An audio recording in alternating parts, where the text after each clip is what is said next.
ഏവരെയും പുതിയൊരു വീഡിയോയിലേക്ക് ഞാൻ സ്വാഗതം ചെയ്യുകയാണ്. ലോക പോലീസ് പദവി നിലനിർത്താനുള്ള നാടകങ്ങളുടെയും കൈക്കൂലികളുടെയും പുതിയ പ്രഖ്യാപനത്തിലൂടെ പരിഹാസ്യമാകുന്ന അമേരിക്കൻ കൗതുക വാർത്തകളാണ് ഞാൻ ഇന്ന് നിങ്ങളെ അറിയിക്കുന്നത്. വാവിട്ട വാക്കും കൈവിട്ട ആയുധവും തിരിച്ചെടുക്കാൻ കഴിയില്ല എന്ന നമ്മുടെ പഴഞ്ചൊല്ല് സത്യത്തിൽ ട്രംപിനെ പോലെയുള്ളവരെ ഉദ്ദേശിച്ച് ഇറക്കിയതാണെന്നാണ് തോന്നുന്നത്. ട്രംപ് ഓരോ ദിവസവും ഈ തട്ടുപൊളിപ്പൻ സിനിമയിലെ ഹീറോയെ പോലെ ഓരോരോ ഭീഷണികൾ ഇങ്ങനെ നടത്തിക്കൊണ്ടിരിക്കുകയാണ്. അവസാനം ഇതൊന്നും പ്രാക്ടിക്കൽ അല്ല എന്ന് തിരിച്ചറിയുമ്പോൾ പിന്നിലൂടെ പുതിയ നാടകങ്ങൾ നടത്തി അതിനെ മറികടക്കാനാണ് എപ്പോഴും ശ്രമിച്ചുകൊണ്ടിരിക്കുന്നത്. വ്യാപാര കരാർ, മെക്സിക്കൻ അതിർത്തി, അതുപോലെ അനധികൃത താമസക്കാരെ നാടുകടത്തൽ, പനാമ കനൽ പിടിച്ചെടുക്കൽ, കാനഡയെ അമേരിക്കൻ സ്റ്റേറ്റാക്കൽ, ഗസയെ നരകമാക്കൽ, അതുപോലെ ഗസയെ ടൂറിസ്റ്റ് കേന്ദ്രമാക്കൽ, ഹൂത്തികളെ മുഴുവൻ കൊന്നൊടുക്കുക, ഇറാനെ ആക്രമിക്കുക, ഇങ്ങനെ ഒരുപാട് സ്വപ്നങ്ങളും ആഗ്രഹങ്ങളുമാണ് ട്രംപിന് എപ്പോഴും ഉള്ളത്. എന്നാൽ ഇക്കാര്യങ്ങളൊന്നും വെല്ലുവിളികളോടെ ചെണ്ടയടിച്ചിങ്ങനെ പരസ്യപ്പെടുത്തി ഭയം വിതച്ച് ചെയ്യേണ്ട ഒരു കാര്യമൊന്നുമല്ല.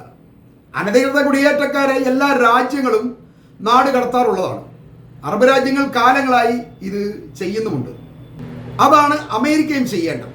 അതുപോലെ തന്നെ വ്യാപാര കരാർ ഒരു യുദ്ധം പോലെ ചെയ്യേണ്ടതിന് പകരം ഓരോ രാജ്യങ്ങളുമായി ചർച്ച ചെയ്ത് അമേരിക്കൻ ഉൽപ്പന്നങ്ങൾക്ക് ആ രാജ്യങ്ങൾ കൂടുതൽ ടാക്സ് ചുമത്തുന്നുണ്ടെങ്കിൽ അക്കാര്യം അവരുമായി ചർച്ച ചെയ്ത് നിസ്സാരമായി പരിഹരിക്കാവുന്ന ഒരു പ്രശ്നവുമാണ്.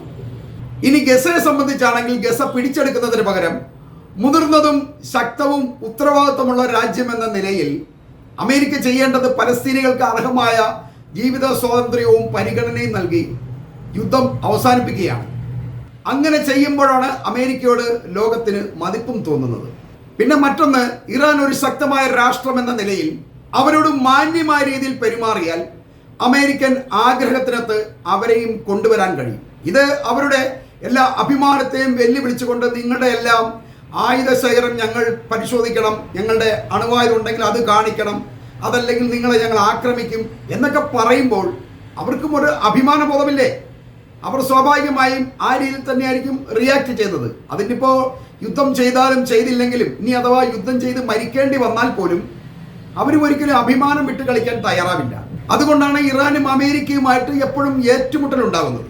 എന്നാൽ ഇതൊന്നും ചെയ്യാതെ ഒരു തെരുവ് ഗുണ്ടയുടെ ധാർഷ്ട്യത്തോടെ ട്രംപ് ഇങ്ങനെ ലോകത്തെ വെല്ലുവിളിക്കുകയാണ്. ഇയാൾ തുടർച്ചയായി ഇങ്ങനെ വെല്ലുവിളികൾ നടത്തുന്നത് താൽക്കാലിക കയ്യടിക്ക് വേണ്ടിയാണെങ്കിലും ലോകത്തെ അമേരിക്കൻ മതിപ്പിന്റെ തന്നെ വില കുറയുകയാണ് ചെയ്യുന്നത്. വ്യാപാര കരാർ അമേരിക്കൻ ഇറക്കുമതിക്ക് തിരിച്ചടി ഉണ്ടാക്കുന്നുവെന്ന് മനസ്സിലാക്കിക്കൊണ്ട് അതിന് 3 മാസത്തെ മൊറട്ടോറിയം പ്രഖ്യാപിച്ചുകൊണ്ടാണ് ട്രംപ് ഇപ്പോൾ പതുക്കെ പിൻവലിയാൻ ശ്രമിക്കുന്നത്. എന്നാൽ ഞാൻ കഴിഞ്ഞ ദിവസം പറഞ്ഞതുപോലെ ശരിക്കും വ്യാപാര കരാറിന്റെ പിന്നിലുള്ള അമേരിക്കയുടെ പ്രധാന ലക്ഷ്യം ആ രാജ്യത്ത് നിക്ഷേപം വർദ്ധിപ്പിക്കുക എന്നുള്ളതാണ്. അതിൽ ഏതാണ്ട് അയാൾ വിജയിക്കുക തന്നെ ചെയ്തിട്ടുണ്ട്. പല രാജ്യങ്ങളും ഇപ്പോൾ അമേരിക്കയിൽ നിക്ഷേപങ്ങൾ നടത്താൻ തയ്യാറായിരിക്കുന്നു എന്ന് ഉദാഹരണ സഹിതം ഞാൻ നിങ്ങളോട് പറഞ്ഞിട്ടുമുണ്ട്. എന്നാൽ ഗസയെ സംബന്ധിച്ച് അമേരിക്കയും ഇസ്രയേലും പൂർണ്ണമായ തോൽവി തന്നെയാണ് എന്നുള്ളതാണ് സത്യം.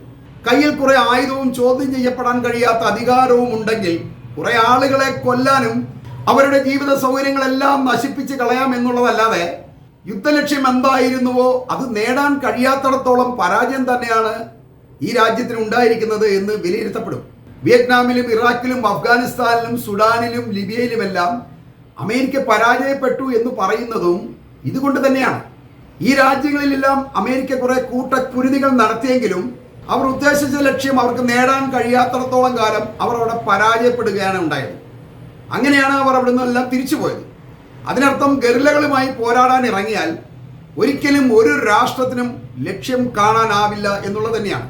ഇപ്പോൾ ഗസയിലും അത് തന്നെയാണ് സംഭവിച്ചിരിക്കുന്നത്. 1.5 കൊല്ലമായി യുദ്ധം ചെയ്തിട്ടും ഹമാസിന്റെ കാല് പിടിച്ച് കുറെ ബന്ദികളെ തിരിച്ചു കൊണ്ടുവരാൻ കഴിഞ്ഞു എന്നല്ലാതെ ഗസയിലെ ആക്രമണവും കൂട്ടക്കലകളും ഈ ബന്ദിമോചനത്തെ ഒട്ടും തന്നെ സഹായിച്ചിട്ടില്ല എന്നുള്ളതാണ് വാസ്തവം.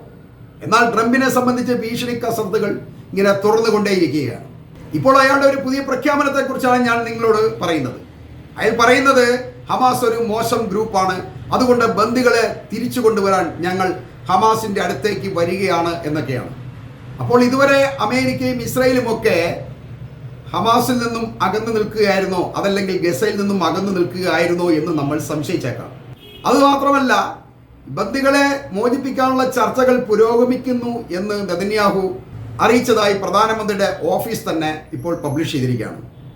അപ്പോൾ ഇവര് യുദ്ധം പ്രയോജനമില്ല എന്ന് തന്നെയല്ല ഈ ചർച്ചകൾ നടക്കുന്നു എന്നുള്ളതിൽ നിന്ന് നമ്മൾ മനസ്സിലാക്കേണ്ടത്. യുദ്ധമാണെങ്കിൽ യുദ്ധത്തിലൂടെ തന്നെ മറ്റവരെ തോൽപ്പിച്ചുകൊണ്ട് ഈ ബന്ദികളെ തിരിച്ചെടുത്തോണ്ട് വരണം. പകരം എന്തിനാണ് ഇവർ ചർച്ചകൾ ചെയ്യുന്നത്? അതിനർത്ഥം യുദ്ധം ഒരു വഴിക്കും എങ്ങും എത്തിക്കുന്നില്ല എന്നുള്ളത് തന്നെയാണ്. ചർച്ച തന്നെയാണ് അവസാന പോംവഴി. അതല്ലാതെ യുദ്ധം ചെയ്ത് അവരെ തോൽപ്പിച്ചിട്ട് പിന്നെ പിടിച്ചിരുത്തിയിട്ട് ചർച്ച ചെയ്യാൻ കഴിയില്ലല്ലോ. ഇതാണ് ഇവർക്കുള്ള ഏറ്റവും വലിയ പരാജയം. ഇതിനെയാണ് നമ്മൾ ഈ ട്രംപിൻ്റെയും നെതന്യാഹുവിൻ്റെയൊക്കെ നാടകം എന്ന് പറയുന്നത്. ഈ ട്രംപ് ഇപ്പോഴും തള്ളിമറിക്കൽ ഇങ്ങനെ തുടർന്നുകൊണ്ടിരിക്കുകയാണ്. അതെല്ലാം വെറുതെയാണ് എന്നുള്ളതാണ് സത്യം.